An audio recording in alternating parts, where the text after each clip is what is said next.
Okay, we got a package in the mail from Seaman Roheim Iverson. I hope I'm saying that right.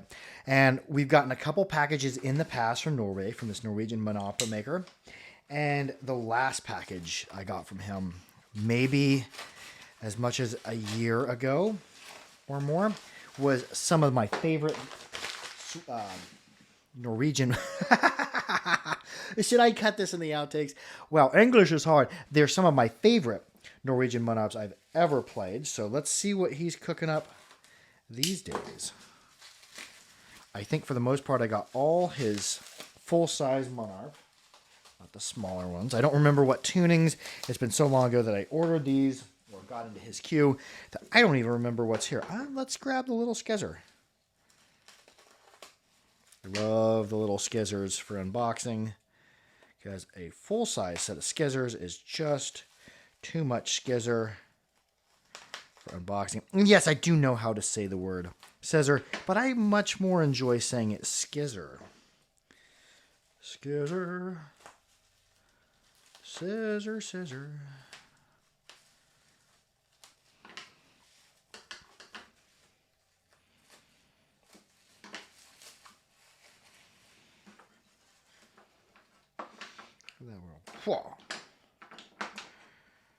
Oh, this looks like the last ones that I got. Ooh, all in. Oh, look at that. And they're labeled G, G, G, F. Cool. Thank you for labeling. I love it when harp makers stamp or mark or engrave in some way on the harp what the tuning is, if it's tuned. I absolutely love that. Let's see what else we got here. I don't remember what tunings I got. Oh, I got whole bunch of G and F2s, it looks like. Ooh, there's an E. One down in the mid-range, down in the middle. What is it like down there? And a D way down in the middle.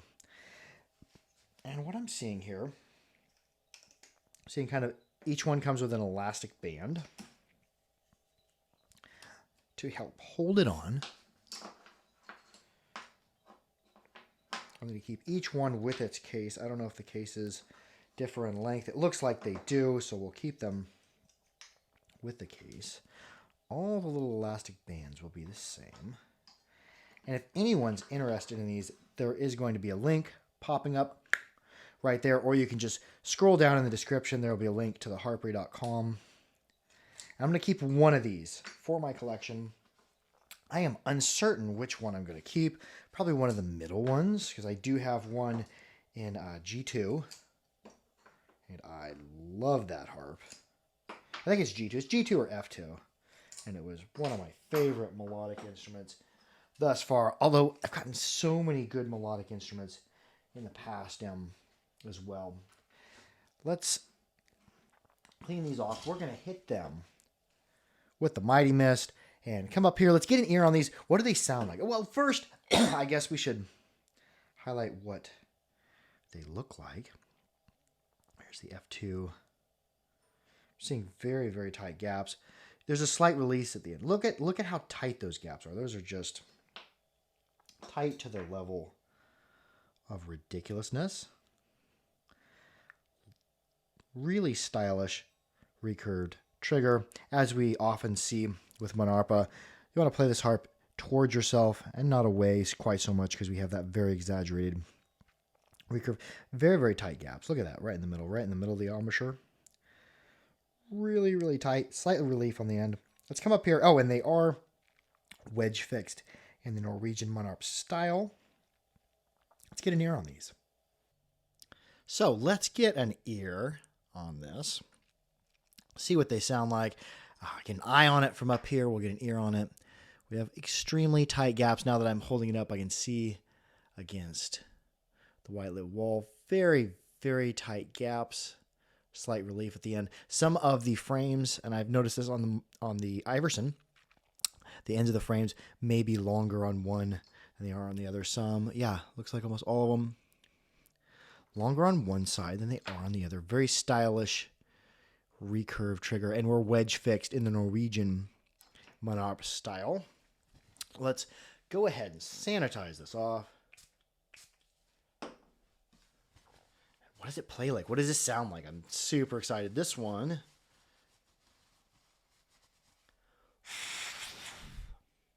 is marked in G for G2. We have SRI, which stands for Seaman Roheim Iverson. I hope I'm pronouncing that correctly.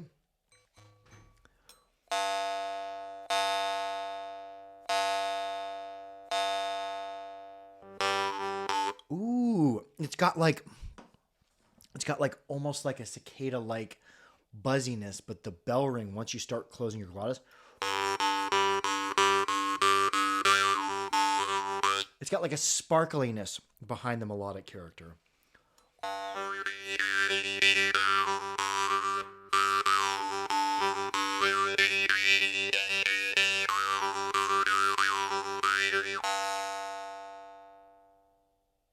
Pretty decent sustain, pretty decent bell ring.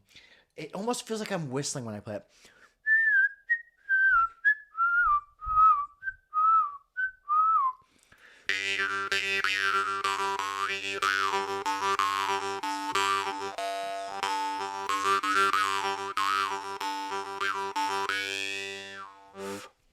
Very tight gaps. I'm getting pretty stable play. I was getting some clicks there at the end. Let's play, that's one in G2. We're going to play one more in G2. And where did my coconut oil go? You always see me sanitizing off, or not sanitizing, but oiling with coconut oil. I like to sanitize during unboxings with the MIT mist. However, your best bet if you get harps in the mail is just some lukewarm soapy water.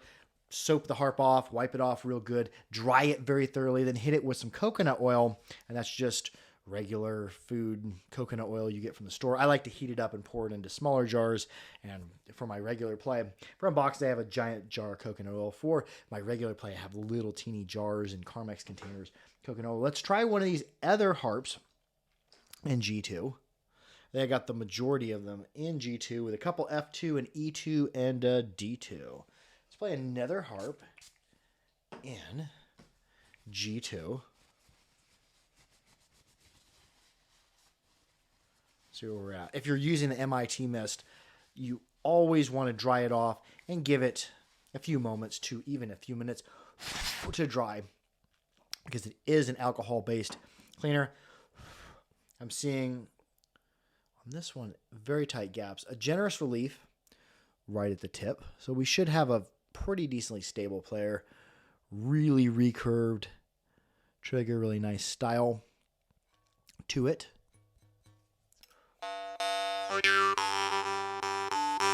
It actually is playing well outward.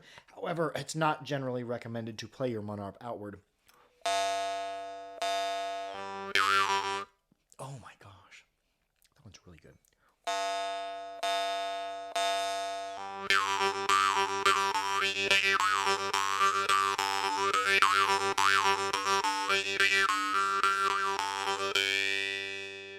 Man, if I was capable of playing Norwegian folk tunes, maybe I should spend the time to learn a Norwegian folk tune. But yeah, that is what these are designed for. These are killer melodic harps. Let's just take it through the paces. I'll see how far down I can get it, how high up I can get it, and we'll just bounce around and see where we go.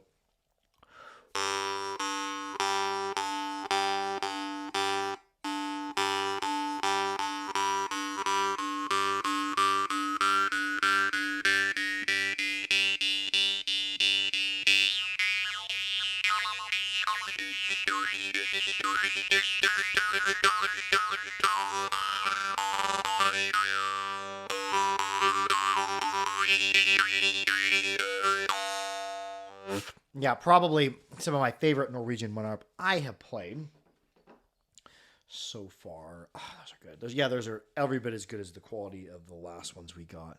Let's play a harp, maybe a couple harps in F2. See where that takes us. Just give you a mighty mist.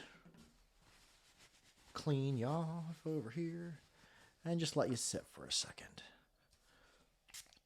Now, is it MIT mist or mighty mist? I don't know. I've referred to it as both. Is it a tomato? Is it a tomato? No one really knows. Let's see. Let that dry for a minute. Let's see here. Mr. F2. I'm seeing very, very tight gaps. Reasonably consistent on this one. Frame lengths are slightly different, as we see on a lot of his work. Really stylish recurve trigger. Toward the middle, I'm feeling just a little bit of roughness, although my finger won't be contacting there. Here where my finger is going to be contacting, it's quite smooth. And they're all wedge fixed in the Munnharpe style. Let's see where F2 sounds like.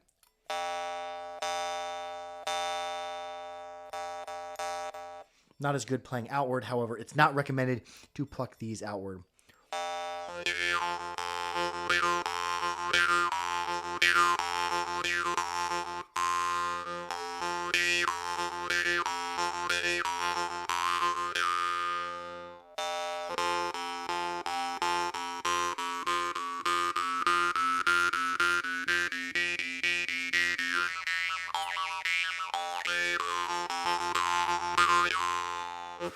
Very, very good play. Similar to the G2 harp that I just played, although it's going to be a little bit lower. And yeah, very good feel on the lips. However, on the fronts, you do see some hammer marks. These are forged, and he does leave the hammer marks on there, so it does look like a very rustic forged instrument. However, where the teeth go, it is very, very smooth. I like that. Like the look, like the feel.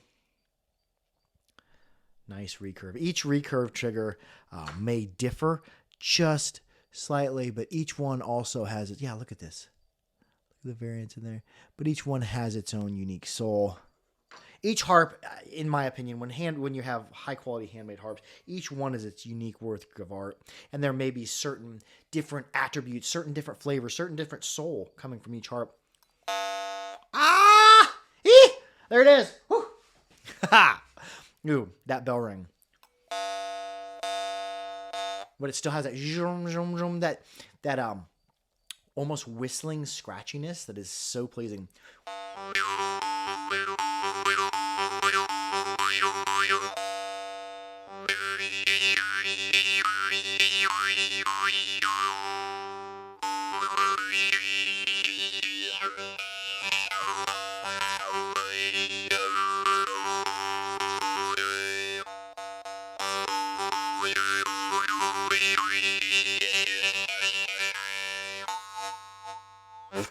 I like that harp. I think I'm going to like all of these harps. Let's play a couple more. I'm not going to play every single one in G2, every single one in F2. Actually, I think there's an even split of G2 and F2. There might actually be more harps in F2. Notice this one is in F2. I got another harp in F2 right here. But it's a little bit bigger. Oh, it is bigger than the harp in G2. I picked up a harp in G2. Let's see. Are all the F2s about the same length? It makes sense if they were, and they are. Okay, let's come down until we did G2, we did F2, and I think all these have been 440 hertz. We did G2, we did F2. Now let's do E2, and we see we're increasing in length as we come down. There it is. From left to right, we have G2, F2, E2. And let's see what E2. I'm actually going to sanitize off the E2, and let's keep going. Let's keep going down. There's E2 and there's D2. And the E2 and D2 look, they're the same length. So let's sanitize both of them off. Mighty mist.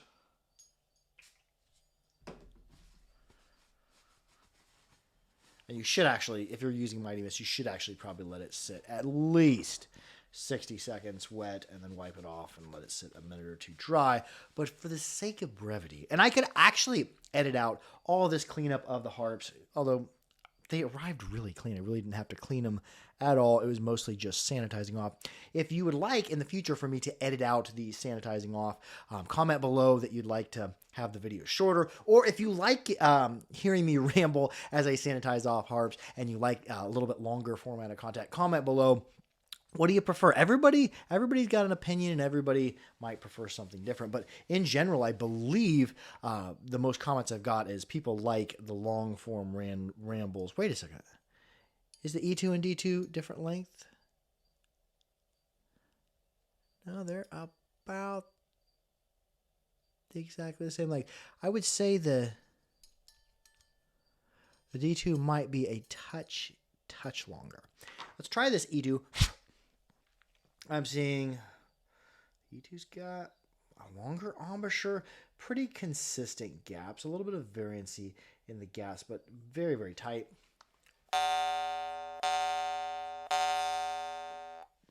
Ooh, that bell ring, it's very, very clean. When you put the breath to it, that's where the sparkles come in. Just holding my breath.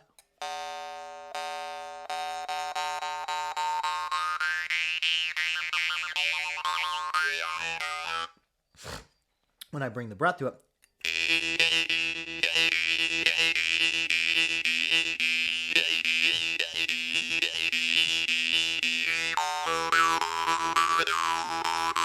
it's like a melodic laser.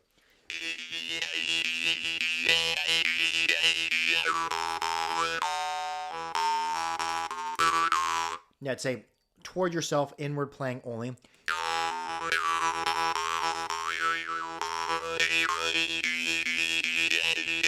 Good volume, good sustain.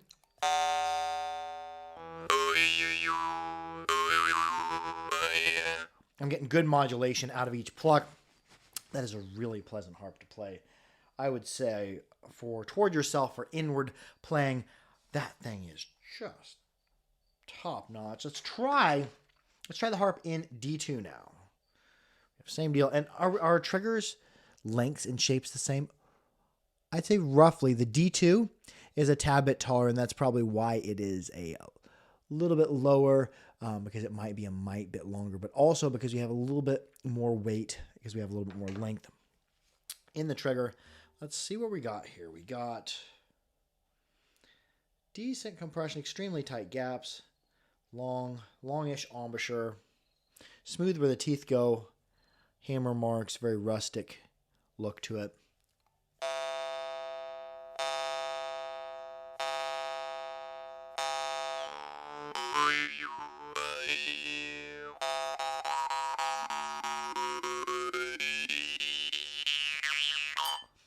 Another melodic laser. That's me holding my breath, so I'm really trying to showcase the bell ring of it.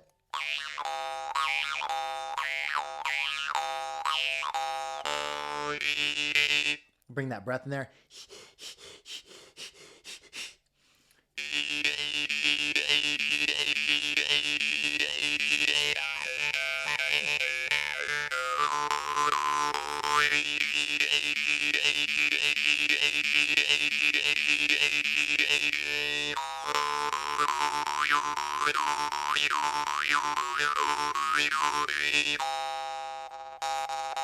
You're definitely only toward yourself playing. Such a good squelch out of it. I'm like going, yo, here, yo, here, yo, here.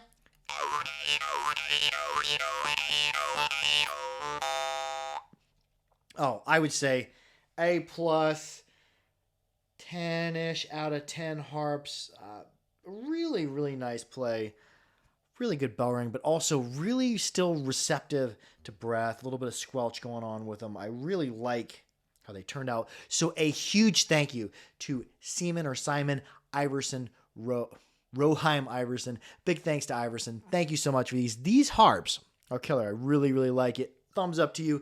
I love y'all. And there should be a link in the description down below. And here near the endish, there will be a popped up card if anybody's interested in going to theharper.com for these. I'm going to be mailing these off. I might keep one for myself, but I'm going to be mailing them off to Porky Miller at theharper.com. Anyways, ramble over. I love y'all. Be sure to like, share, and subscribe for more harpery. Make sure to keep your harps clean. Keep them dry and keep them old. But most of all, be good to each other. I love y'all. Harp out.